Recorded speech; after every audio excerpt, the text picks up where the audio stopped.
बिस्मिल्लाहिर्रहमानिर्रहीम। Dear students, अस्सलाम वालेकुम।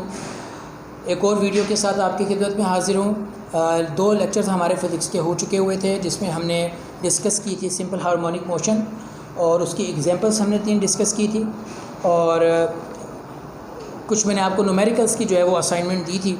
तो काफ़ी हद तक बच्चों ने वो न्यूमेरिकल्स किए भी हैं, कुछ को कुछ प्रॉब्लम्स हैं। तो वो आज हम न्यूमेरिकल्स भी दोबारा बोर्ड पर एक बार कर लेंगे, ताकि चलें आपको ज़रा पैटर्न पता लग जाए, आपको थोड़ा सा प्रोसीजर आ जाए।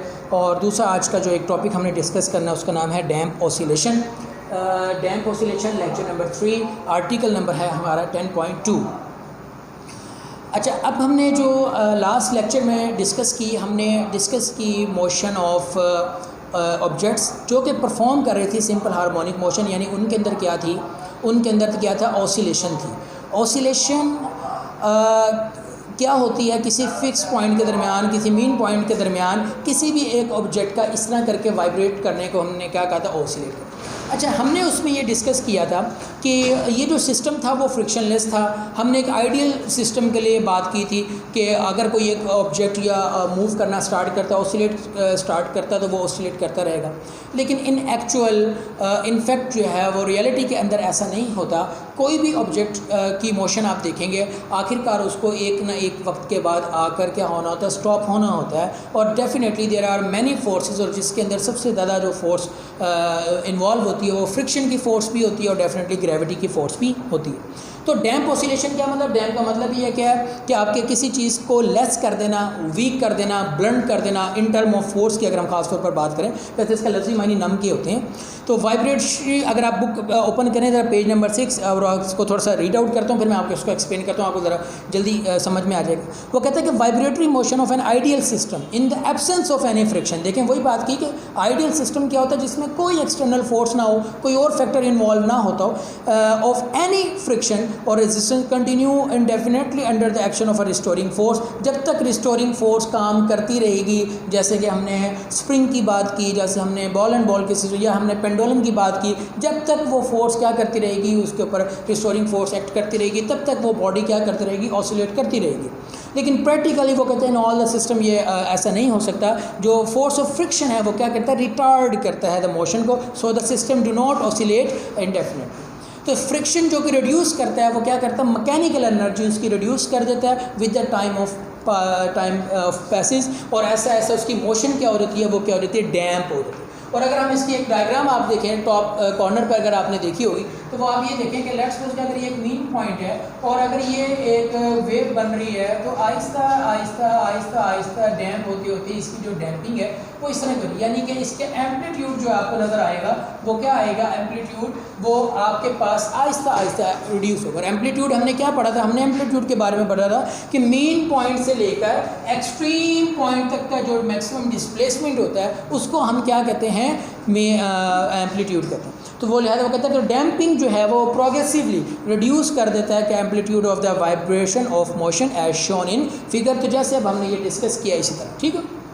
अच्छा, अब इसकी एग्जांपल क्या होगी, आप ऑटोमोबाइल्स यूज़ करते हैं, गाड़ियाँ भी यूज़ करते हैं, गाड़ियों में बैठते भी हैं, बाइक्स भी हैं सबके पास। तो उसके अंदर एक चीज़ होती है जिसको हम कहते हैं शॉक अब्जॉर्बर्स, जिसको शॉक अब्जॉर्बर, ठीक। वो शॉक अब्जॉर्बर क्या काम है, उसका यही काम है, क्योंकि जब आप किसी बम्पिंग रोड के ऊपर जाते हैं तो डेफिनेटली वो गाड़ी को काफ़ी हद तक जर्क लगते हैं। तो अगर वो उसके इफ़ेक्ट को रिड्यूस करने के लिए क्या लगाते हैं हम, शॉक अब्जॉर्बर। शॉक अब्जॉर्बर क्या होता है, उसके अंदर अगर आप बाइक की बात करें तो उसके अंदर एक आपके पास हार्ड किस्म का स्प्रिंग होता है, और उसके अंदर हमने क्या किया हुआ, तो ऑयल को फिल किया हुआ था। तो जैसे ही वो बॉडी जो है वो कार की या बाइक की वाइब्रेट करती है बड़ी स्पीड अप होकर, तो उसी तरह वो क्या करते हैं, वो उसको स्प्रिंग जो है वो कंप्रेस होता है, रिलैक्स होता है, कंप्रेस होता है, तो वो उसको रिड्यूस करता है। और उससे क्या होता है, मैकेनिकल एनर्जी है, तो डेफिनेटली एनर्जी जब ट्रांसफ़र होती है तो हीट प्रोड्यूस होती है, तो वो इस तरह ऐसे गर्म होता है। उसको कूल डाउन करने के लिए हमने उसके अंदर क्या फिल किया होता है, ऑयल फिल किया होता है। ऑयल क्या होता है, वो सारी की सारी हीट को एब्जॉर्ब कर लेता है। इस तरह जो मैक्सिमम जर्क या मैक्सिमम इफेक्ट जो उस वाइब्रेशन का हमारी बॉडी तक आना होता है, या हम बैठकर जो एक बम्पिंग रोड के ऊपर या हमारी बॉडी पर जो इफेक्ट आना होता है, तो वो मैक्सिमम कौन कवर अप कर जाता है, वो जो है शॉक अब्जॉर्बर जो लगे हुए थे वो कर लेते हैं। सो वो कहते हैं shock absorber in automobile are one of the practical application of damp motion. Shock absorber consist of a piston moving through liquid such as oil. The upper part of the shock absorber is firmly attached to the body of the car. When the car travels over a bump on the road, the car may vibrate violently. The shock absorber damp these vibration and convert this energy into heat energy of the oil. So the oscillation की definition क्या हुई damp of oscillation? Damp oscillation of a system in the presence of some resistive force. ये बात ध्यान में रखिएगा, कोई resistive force होगी तो उसकी oscillation क्या होगी, ऐसा ऐसा ऐसा कम होगी, reduce होगी, are called damp oscillation। ये शॉर्ट क्वेश्चन बहुत मरतबा आता है और इसकी डेफिनेशन आ रही होती है और यही पूछा होता है कि हाउ जो है वो force reduce the damping progressively. तो आपने इसको क्या करना है, इस डायग्राम के साथ हो रही है और ऑटोमोबाइल से एक एग्जांपल भी देनी है। ठीक हो गया, ओके। अब जो नेक्स्ट है वो यही है कि मैंने आपको बताया था कि जो न्यूमेरिकल्स मैंने आपको असाइन किए थे वो न्यूमेरिकल्स क्योंकि बहुत ही ज़्यादा इम्पॉर्टेंट हैं, क्योंकि इस चैप्टर में से या तो न्यूमेरिकल आता होता है या थ्योरी आती होती है, आना ज़रूर होता है एक 4 मार्क्स का या 5 मार्क्स का क्वेश्चन। तो न्यूमेरिकल मैंने आपको असाइन किए थे, आज मैं आपको थोड़ा सा उसको हल करने का तरीका बता देता हूँ ताकि फ़र्दर जो है आपको थोड़ी सी और आसानी हो जाए। तो अब हम इसके आप अपने रफ रजिस्टर्स निकाल लें, कैलकुलेटर आपके पास होना चाहिए साइंटिफिक, और साथ साथ जो है वो आप इसको समझें और इसको फिर नोट करें। ठीक है,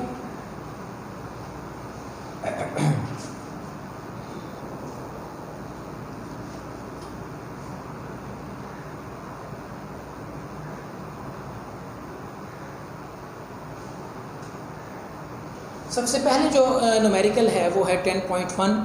बहुत आसान से न्यूमेरिकल है, सेम प्रिंसिपल पर सेम एक ही फार्मूला यूज़ हो रहा है, मैंने आपको पहले डिस्कस किया था।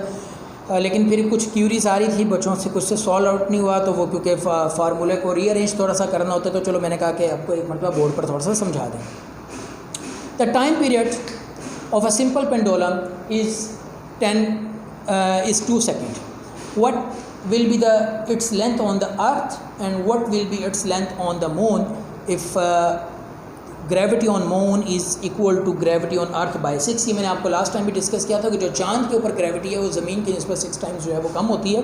सो where g is equal to 10, और आपको पता है ज़मीन पर जो है वो उन्होंने क्या दी है 10 मीटर पर सेकेंड स्क्वायर दी। ठीक हो गया। सो सबसे पहले जो सिंपल आपको पता है, read the data, right the data. So the time period of the simple pendulum is capital T से आपको पता है रिप्रेजेंट करते हैं 2 सेकेंड।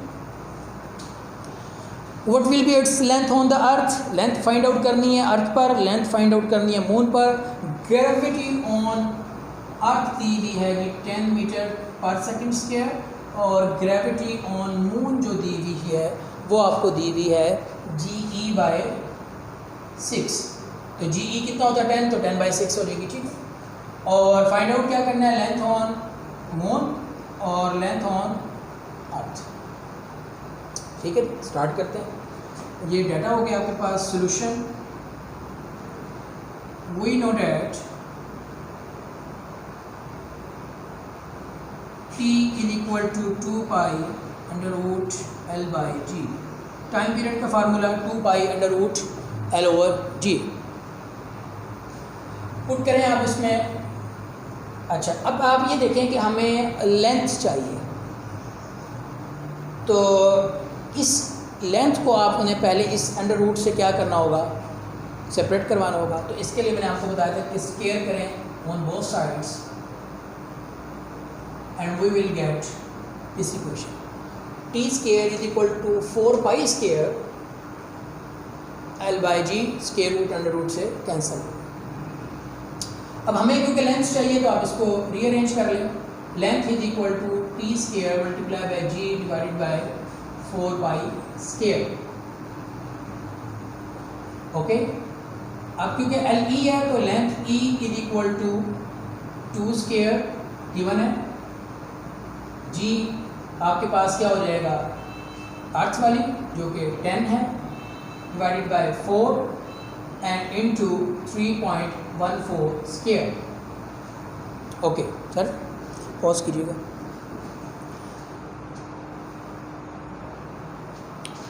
ओके, वैल्यूज़ पुट की, टाइम पीरियड की जगह, ग्रेविटी की जगह 4 आपको पता है कांस्टेंट वैल्यू और 3.14 इसका। लेंथ कितनी हो जाएगी, 4 multiply by 10 divided by 4 multiply by 3.14 square, 4 से कैंसिल हो जाएगा, is equal to 10 divided by 3.14 का जो स्क्वायर होता है वो 9.86। आप इन दोनों को डिवाइड करेंगे तो आपके पास जो इसका आंसर आएगा वो आएगा 1.02 मीटर।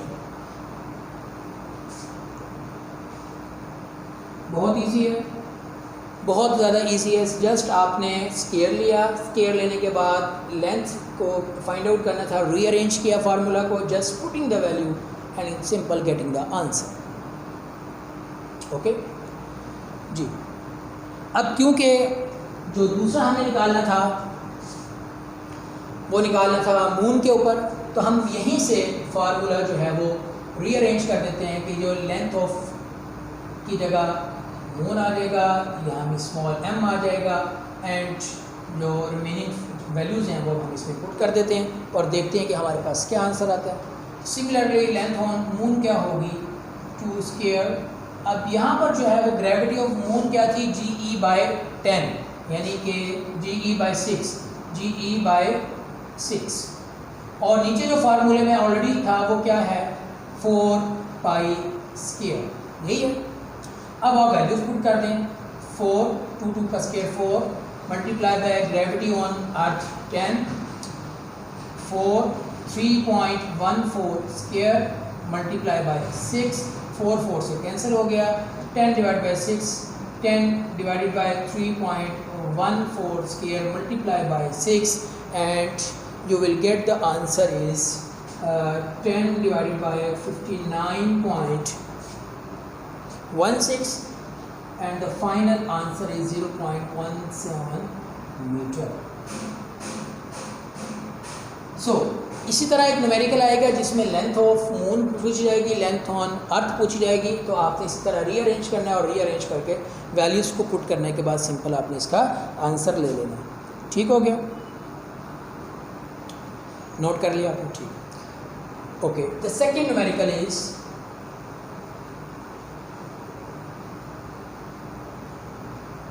सेकेंड न्यूमेरिकल क्या कहता है, उसने कहा पेंडुलम की जो लेंथ है वो कितनी है, 0.99 मीटर। कितनी है जी, 0.99 metre taken to the moon by an astronaut, the period of the pendulum is.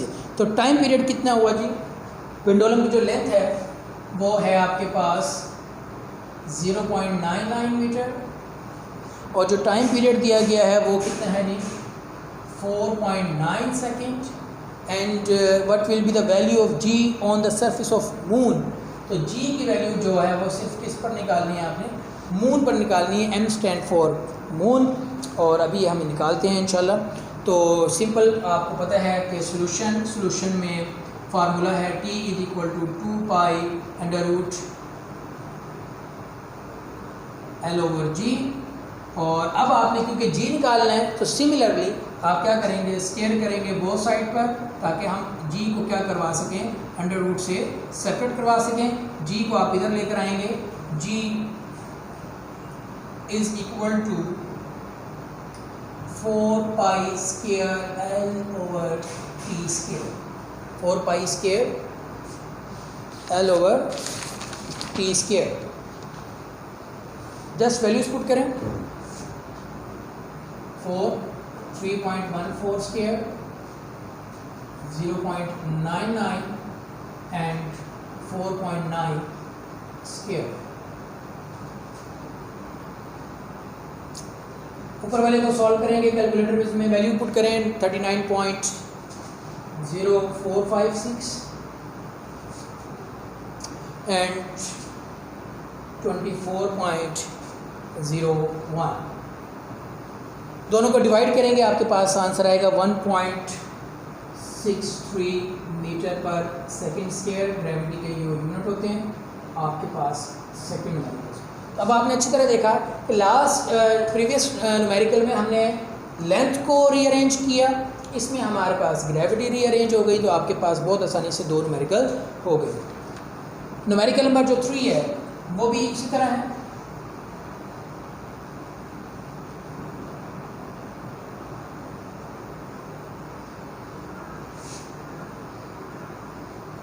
Numerical number जो 3 कहता है कि find the period of pendulum, find the time period of pendulum t is equal to 1 metre. Simple pendulum का जो time period निकालना है, जबकि length कितनी है 1 मीटर है, और ग्रेविटी जो दी हुई है वो मून पर दी हुई है 1/6। अब तो आपको पता लग गया होगा कि 1/6 ऑफ ग्रेविटी ऑन अर्थ, और जो ग्रेविटी ऑन अर्थ है वो आपको पता है कि 10 मीटर पर सेकंड स्क्वायर। क्या फाइंड आउट करना है, point metre second. So simple put करेंगे आप, और आपने दोनों में जो है वो फाइंड आउट करना है। टाइम पीरियड ऑन अर्थ भी फाइंड आउट करना है, टाइम पीरियड ऑन मून भी फाइंड आउट करना है, दोनों पे उसने का टाइम पीरियड फाइंड आउट करें। तो टाइम पीरियड का formula t equal to 2π√L/g। अगर हम टाइम पीरियड अर्थ पे फाइंड आउट करेंगे तो 2π√L/GE। t is equal to 2π1/10 putting the value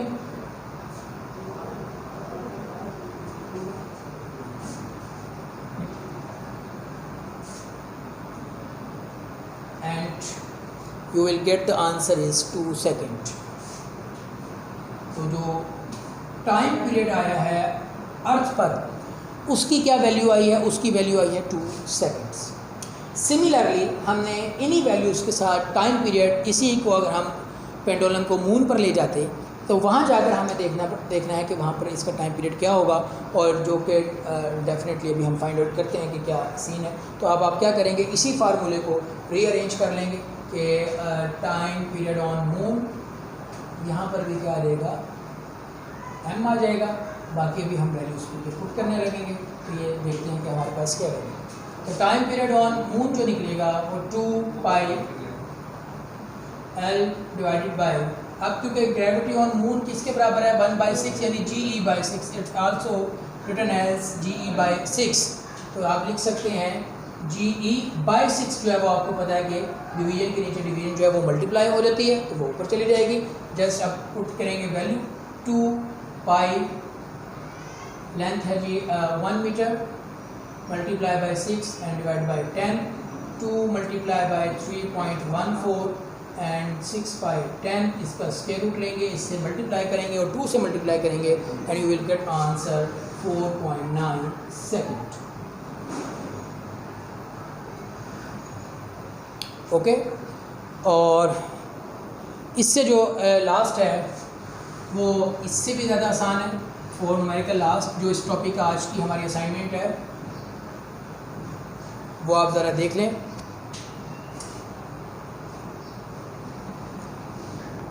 उसमें सिंपल पेंडुलम कंप्लीट करता है 1 वाइब्रेशन इन 2 सेकेंड्स। मैंने अभी आपको बताया था टाइम पीरियड क्या चीज़ होती है। टाइम पीरियड होता है कि कितने टाइम में कंप्लीट एक वाइब्रेशन हो, उसको हम उसका टाइम पीरियड कहते हैं। तो उसने क्या कहा, time period is equal to 2 second. 1 vibration जो है, 1 वाइब्रेशन को कंप्लीट करने का जो टाइम लेता है उसको calculate its length find out करनी है, और जी की वैल्यू क्या है जी 10 मीटर पर सेकेंड स्क्वायर। बहुत आसान है। t is equal to 2π√L/g, और इसको अब रीअरेंज करेंगे। अब मैं ये वाला न्यूमेरिकल नहीं करवाता क्योंकि इसी तरह का न्यूमेरिकल जिसमें लेंथ निकालनी थी हमने 10.1 किया था। अब आपने ये वाला न्यूमेरिकल खुद यहाँ से रीअरेंज करना है। लेंथ को रीअरेंज करेंगे फार्मूले को स्क्वायर लेने के बाद बोथ साइड से, और वैल्यू पुट करेंगे और आपके पास आंसर आना चाहिए। और आपने मुझे कमेंट करके बताना है कि जी सर हमारा आंसर जो है वो आ गया है। जो डायरी है आपकी लेक्चर नंबर 3 की, वो आर्टिकल नंबर जो है वो 10.3 हमने किया।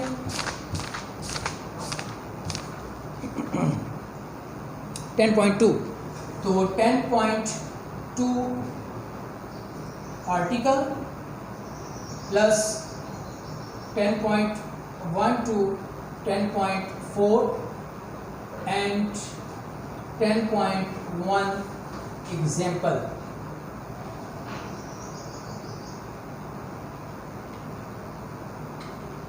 ये आपकी जो है बेटा असाइनमेंट है, ये आपने अच्छे तरीके से याद करके परफॉर्म करके लिखना है। मैं आपको अगेन बता रहा हूँ कि ये जो न्यूमेरिकल्स हैं ये देखने में भी बहुत आसान है, लेकिन हल्की सी माइन्यूट कैलकुलेशन पे अगर आप करें तो वो इसमें मिस्टेक हो सकती है, क्योंकि स्केयर लेना होता है, स्केयर रूट की वैल्यू पुट करनी होती है। तो आप इसको अच्छी तरीके से आज ही ग्रिप कर लें, मैंने आपको बता दिया है। चैप्टर नंबर 10 से हमारे पास 10 से 12 मार्क्स का पेपर बोर्ड में आना होता है। एक थ्योरी या एक न्यूमेरिकल कन्फर्म है जो कि लॉन्ग क्वेश्चन के पार्ट में से आपके पास आएगा, इसलिए मैंने साथ साथ आपको टॉपिक पढ़ाकर ये न्यूमेरिकल्स जो हैं वो करवा दिए हैं, और मैंने बोर्ड पर भी इनका पैटर्न करवा दिया है ताकि आपको इसके लिए कोई परेशानी ना हो। उम्मीद करता हूँ आपको आज का लेक्चर समझ आया होगा। आप अपनी जो असाइनमेंट है वो पर्सनल व्हाट्सएप नंबर पर आप हर टीचर को जो है वो भेजनी है। तो इंशाल्लाह नेक्स्ट लेक्चर में आपसे मुलाकात होगी। आज के लिए अल्लाह हाफिज़, थैंक यू।